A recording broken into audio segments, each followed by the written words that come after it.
नमस्कार दोस्तों, हमारे यूट्यूब चैनल एग्जाम लर्नर में आपका स्वागत है। दोस्तों, इस वीडियो में हम लोग घटना चक्र 2 सीरीज का 10वां मॉडल पेपर देखेंगे।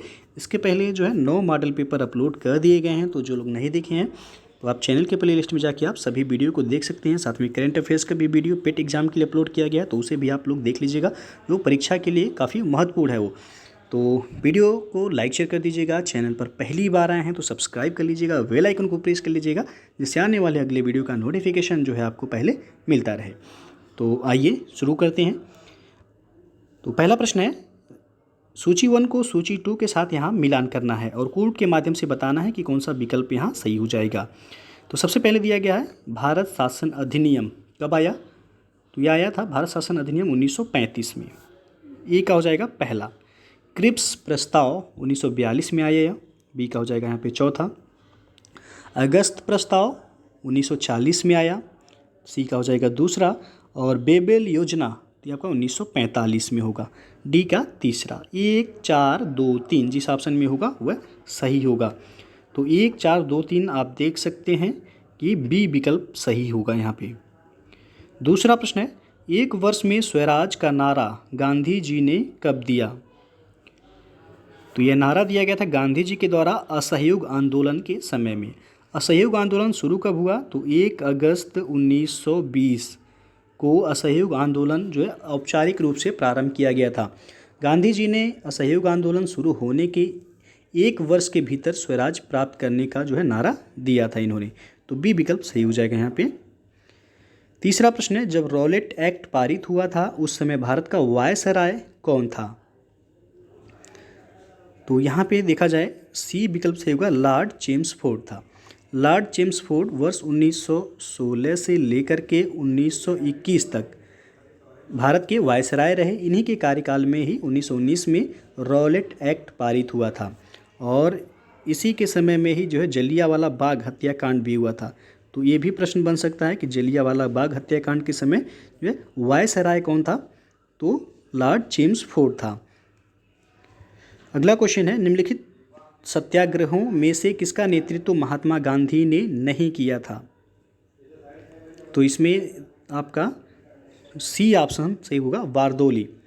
गांधी जी ने खेड़ा सत्याग्रह 1928 में, खेड़ा सत्याग्रह देखा जाए तो 1928 में, और सविनय अवज्ञा आंदोलन 1930 में, और भारत छोड़ो आंदोलन 1942 में जो है इन तीनों का नेतृत्व जो है गांधी जी के द्वारा किया गया था। लेकिन बारदौली आंदोलन जो है 1928 में ये हुआ था, बारदौली आंदोलन, इसका नेतृत्व गांधी जी ने नहीं बल्कि सरदार वल्लभ भाई पटेल ने किया था। सरदार वल्लभ भाई पटेल ने जो है बारदौली आंदोलन का नेतृत्व किए थे। बाकी भारत छोड़ो आंदोलन जो कि 1942, सविनय अवज्ञा आंदोलन 1930, खेड़ा आंदोलन 1928, इन तीनों का नेतृत्व गांधी जी के द्वारा किया गया था। तो आपसे पूछा गया है कि किसका नेतृत्व गांधी जी ने नहीं किया था, तो बारदौली आंदोलन का नेतृत्व गांधी जी ने नहीं किया था। पांचवा प्रश्न है, कलकत्ता में एशियाटिक सोसाइटी ऑफ बंगाल की स्थापना 1784 में किसने की, तो ये किया गया था विलियम जोन्स के द्वारा। बी ऑप्शन यहाँ पे सही हो जाएगा। एशियाटिक सोसाइटी ऑफ बंगाल की स्थापना 1784 में, सन भी याद रखिएगा पूछा जाता है, तो 1784 में विलियम जोन्स ने की थी। छठवां प्रश्न है, निम्नलिखित घटनाओं पर विचार कीजिए और इन्हें कालक्रमानुसार व्यवस्थित कीजिए।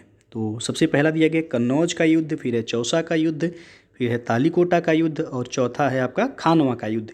तो नीचे दिए गए कूट से सही उत्तर का आपको चयन करना है। तो कालक्रम के अनुसार चलिए देखते हैं। तो सबसे पहले दिया गया कन्नौज का युद्ध। तो कन्नौज का युद्ध जो हुआ था 1540 में हुआ था। कन्नौज का युद्ध कब हुआ था, 1540 ईस्वी में हुआ था। चौसा का युद्ध देखा जाए तो ये 1539 में हुआ था। तालीकोटा का युद्ध 1565 ईस्वी में हुआ था, और खानवा का युद्ध जो है ये 1527 में हुआ था। तो कालक्रम के अनुसार यदि व्यवस्थित करेंगे हम, तो सबसे पहले हो जाएगा यहाँ पे चौथा यानी कि खानवा का युद्ध, उसके बाद आपका चौसा का युद्ध हो जाएगा 4-2, फिर हो जाएगा कन्नौज का युद्ध 1, और लास्ट में हो जाएगा तालीकोटा का युद्ध यानी कि 3। 4-2-1-3 जिस ऑप्शन में होगा वह सही होगा। तो 4-2-1-3 यानी कि ए विकल्प यहाँ पे सही है। अगला क्वेश्चन है, कृष्णदेव राय के दरबार में अष्टदिग्गज कौन थे? तो यहाँ पे बी विकल्प से होगा 8 तेलुगु कवि थे। कृष्णदेव राय का शासनकाल देखा जाए तो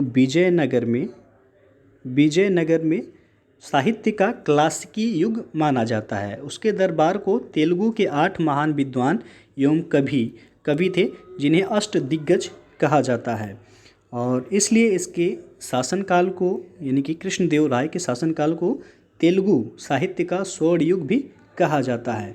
और कृष्णदेव राय ने ही आंध्र भोज की उपाधि धारण की थी। ये प्रश्न पूछा भी गया आपका, आंध्र भोज की उपाधि किसने धारण की थी? तो कृष्णदेव राय ने ही आंध्र भोज की उपाधि धारण की थी। अगला प्रश्न देखते हैं आप, निम्नलिखित में से किसने राष्ट्रकूट साम्राज्य की नींव रखी?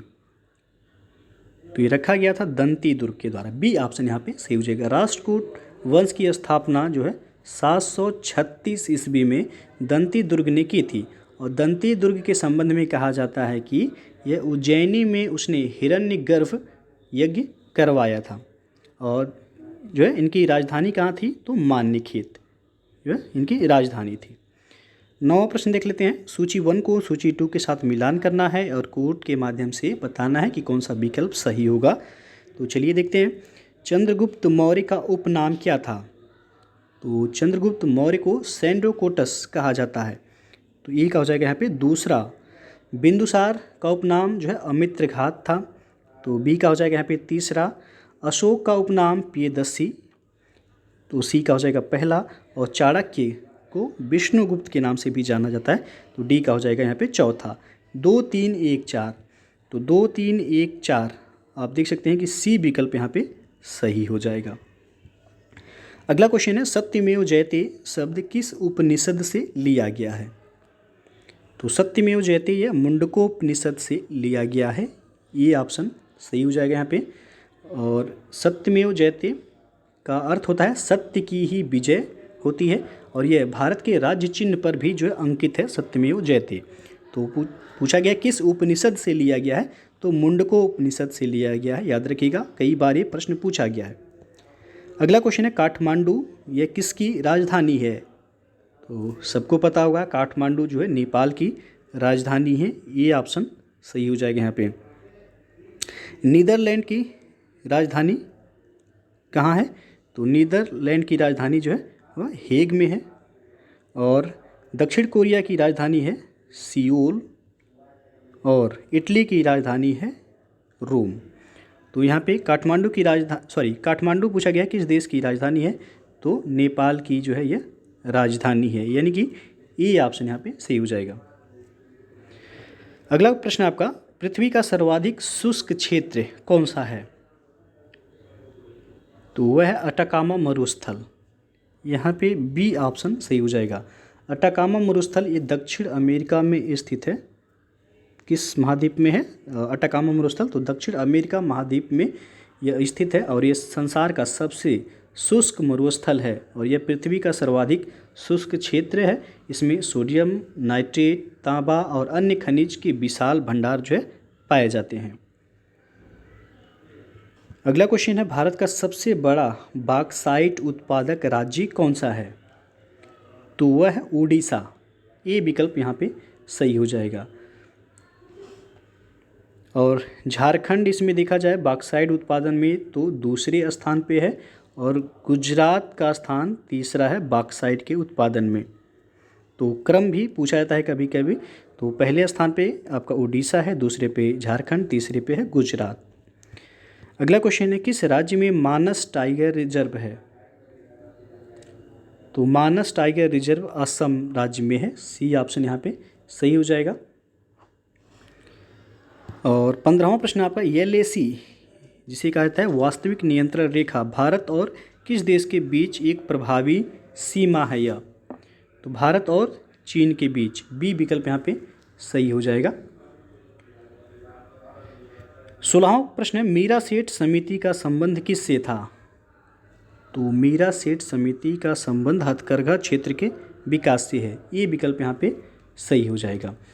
और 1997 में को जो है केंद्रीय कपड़ा मंत्रालय को अपनी सिफारिश जो है मीरा सेठ समिति ने सौंपी थी। तो ये पूछा गया किससे संबंधित है, हथकरघा क्षेत्र के विकास से ये संबंधित है मीरा सेठ समिति। 17वां प्रश्न, केंद्रीय बजट 2022-23 में प्राथमिक घाटा अनुमानित किया गया है। तो सकल घरेलू उत्पाद यानी कि जीडीपी का 2.8% जो है अनुमानित किया गया है बजट 2022-23 में। 18वां प्रश्न है, आयकर विभाग द्वारा जारी पैन कार्ड निम्न में से किस उद्देश्य के लिए प्रयोग नहीं किया जा सकता है। तो यह पते का प्रमाण के लिए उपयोग नहीं किया जा सकता है पैन कार्ड, ये ऑप्शन सही हो जाएगा। और ये यानी कि पैन कार्ड देखा जाए तो किस विभाग के द्वारा जारी किया जाता है, तो आयकर विभाग यानी कि इनकम टैक्स डिपार्टमेंट के द्वारा ये जारी किया जाता है। और पैन कार्ड जो है ये एक पहचान पत्र होता है जिस पर व्यक्ति का नाम, जन्म तिथि एवं पैन नंबर अंकित होता है। इसमें पता यानी कि एड्रेस का उल्लेख नहीं होता है, इसलिए यह पते को प्रमाणित नहीं करता है। 19वां प्रश्न है, राष्ट्रीय विकास परिषद का गठन जिस तिथि को हुआ था वह तिथि आपसे पूछा गया है। तो 6 अगस्त 1952, सी ऑप्शन सही हो जाएगा। 6 अगस्त 1952 को राष्ट्रीय विकास परिषद का गठन किया गया था। 20वां प्रश्न, भारत में पहली पंचवर्षीय योजना का आधार था। तो इसका आधार था हैरोल्ड डोमर मॉडल, ये विकल्प यहाँ पे सही हो जाएगा। प्रथम पंचवर्षीय योजना का कार्यकाल देखा जाए तो 1951 से लेकर के 56 तक, और ये हैरोल्ड डोमर मॉडल पर जो है आधारित था। और दूसरा पंचवर्षीय योजना जो था वह आपका महालनोबिस मॉडल पर आधारित था, जो कि 1956 से लेकर के 1961 तक जो है द्वितीय पंचवर्षीय योजना का समय काल रहा। और जो था यहाँ पे पाँचवीं, ये जो पूछा जाता है कि पाँचवीं पंचवर्षीय योजना किस मॉडल पर आधारित था, तो पाँचवीं पंचवर्षीय योजना भी जो है आपका महालनोबिस मॉडल पर जो है वो आधारित था। तो मॉडल भी पूछा जाता है कि पहली पंचवर्षीय योजना किस मॉडल पर आधारित था, तो हैरोल्ड डोमर मॉडल हो जाएगा। दूसरी पंचवर्षीय योजना पूछा जाए तो महालनोबिस मॉडल पर दूसरी पंचवर्षीय योजना आधारित था। और पाँचवीं पंचवर्षीय योजना भी आपका महालनोबिस मॉडल पर जो है आधारित था। तो यहाँ पे पहला पूछा गया है हैरोल्ड डोमर मॉडल सही होगा, ये ऑप्शन। 21वां प्रश्न है, निम्नलिखित में से लोकसभा की प्रथम महिला अध्यक्ष का नाम बताइए। तो वह थी मीरा कुमार, सी विकल्प सही हो जाएगा। लोकसभा की प्रथम महिला अध्यक्ष मीरा कुमार थी, जो कि 15वीं लोकसभा, कौन सी लोकसभा, तो 15वीं लोकसभा के लिए ये 2009 में इस पद के लिए चुनी गई थी। और वर्तमान में कौन सी लोकसभा है, तो 17वीं लोकसभा है वर्तमान में, 17वीं लोकसभा। और वर्तमान में जो 17वीं लोकसभा के अध्यक्ष हैं वह हैं ओम बिरला। ओम बिरला ये 17वीं लोकसभा के अध्यक्ष हैं। तो वर्तमान में यदि पूछा जाए कि लोकसभा के अध्यक्ष कौन हैं, तो ओम बिरला हैं। 22वां प्रश्न है, भारतीय संविधान का जनक किसे माना जाता है। तो डॉक्टर भीमराव अंबेडकर को भारतीय संविधान का जनक माना जाता है, डी ऑप्शन यहाँ पे सही हो जाएगा। और डॉक्टर भीमराव अंबेडकर जो थे ये प्रारूप समिति के अध्यक्ष भी थे। प्रारूप समिति को कई नामों से जाना जाता है, ये प्रश्न पूछा भी गया है कि प्रारूप समिति के अध्यक्ष कौन थे, तो डॉक्टर भीमराव अंबेडकर। प्रारूप समिति को हम जो है मसौदा समिति के नाम से भी जानते हैं, या इसे ड्राफ्टिंग कमेटी भी कहा जाता है, या पांडुलिपि समिति कहा जाता है। तो कई नामों से इसे जाना जाता है, प्रारूप समिति, मसौदा समिति, ड्राफ्टिंग कमेटी। तो इसके अध्यक्ष पूछा जाए डॉक्टर भीमराव अंबेडकर। इसमें 6 और अन्य सदस्य थे। तो यहाँ पे आपसे पूछा गया भारतीय संविधान का जनक किसे माना जाता है, तो डॉक्टर भीमराव अंबेडकर को।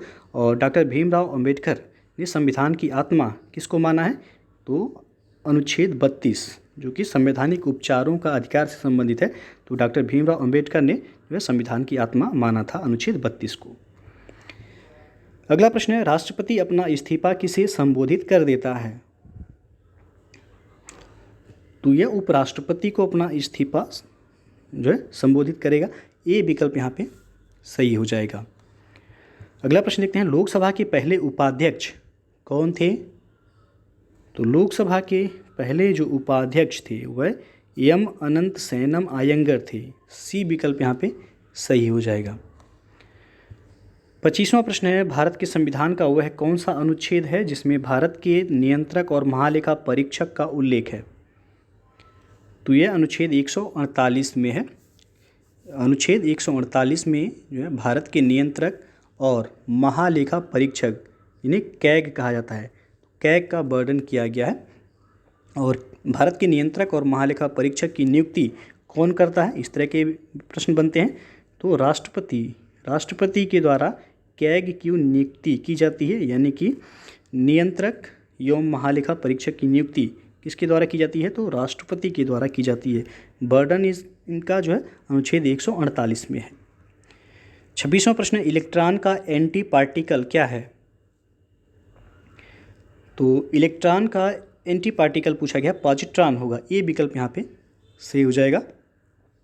पॉजिट्रॉन देखा जाए तो एक धनावेशित ये मूल कण है जिसका द्रव्यमान एवं आवेश वह इलेक्ट्रॉन के बराबर होता है, इसलिए इसे इलेक्ट्रॉन का विरोधी कण यानी कि एंटी पार्टिकल कहते हैं। इसका जो स्पिन जो होता है वह 1/2 होता है। तो पूछा गया यहाँ पे इलेक्ट्रॉन का एंटी पार्टिकल क्या है, पॉजिट्रॉन हो जाएगा। 27वां प्रश्न है, वायुदाब को मापने के यंत्र को कहते हैं। तो यह कहलाएगा बैरोमीटर, बी विकल्प यहाँ पे सही हो जाएगा। वायुमंडलीय दाब को मापने के लिए बैरोमीटर का उपयोग किया जाता है और बैरोमीटर में पारे का अचानक जो है नीचे आ जाना वह तूफानी मौसम का संकेत होता है। ये प्रश्न बनता है कि बैरोमीटर का अचानक, जो बैरोमीटर में पारा होता है उसका अचानक नीचे आना किसका संकेत है, तो तूफानी मौसम का संकेत होता है। यहाँ पे पूछा गया वायुदाब किससे मापा जाता है, तो बैरोमीटर के द्वारा मापा जाता है। हाइग्रोमीटर से सापेक्षिक आर्द्रता, ये भी प्रश्न पूछा गया है, सापेक्षिक आर्द्रता किसके द्वारा मापा जाता है, तो ये हाइग्रोमीटर के द्वारा जो है मापा जाता है। अगला प्रश्न है, सिरके का रासायनिक नाम क्या है। तो सिरके का रासायनिक नाम हो जाएगा एसिटिक अम्ल, बी ऑप्शन यहाँ पे सही हो जाएगा। 29वां प्रश्न है, सूची 1 को सूची 2 के साथ मिलान करना है। एक तरफ दिया गया है रूपांतरित तना, दूसरी तरफ है उनका उदाहरण। तो प्रकंद ये आपका किसका उदाहरण है, तो अदरक का ये उदाहरण है। अदरक जो है किसका उदाहरण है, तो ये प्रकंद है जो कि रूपांतरित तना होता है अदरक, ये का हो जाएगा यहाँ पे बी। फिर है बल्ब, तो बल्ब जो है ये आपका प्याज का होगा यहाँ पे, दूसरे का हो जाएगा ई, और कंद जो है वो आपका आलू हो जाएगा, तीसरे का सी, BAC, यानी कि पहला ही ऑप्शन यहाँ पे सही है। तो एक तरफ जो है रूपांतरित तना है यहाँ पे और दूसरी तरफ उदाहरण दिया गया है। प्याज जो है बल्ब हो जाएगा और अदरक जो है प्रकंद होगा, आलू जो है वो कंद होगा। अगला जो प्रश्न है आपका, DPT टीका निम्नलिखित में से किस प्रकार का होता है। तो DPT, तो डी से हो जाएगा डिप्थीरिया, पी से हो जाएगा आपका पेटोसिस यानी कि इसे कुकर खांसी कहा जाता है, टी से हो जाएगा टिटनेस। तो तीनों यानी कि नवजात शिशु को जो है इन तीनों से बचाव के लिए, डिप्थीरिया से, कुकर खांसी से और टिटनेस से बचाव के लिए ही DPT वैक्सीन नामक एक संयुक्त टीका लगाया जाता है। तो पूछा गया यह DPT टीका जो है किस प्रकार का होता है, तो एक संयुक्त टीका होता है, यहाँ पे डी विकल्प सही हो जाएगा।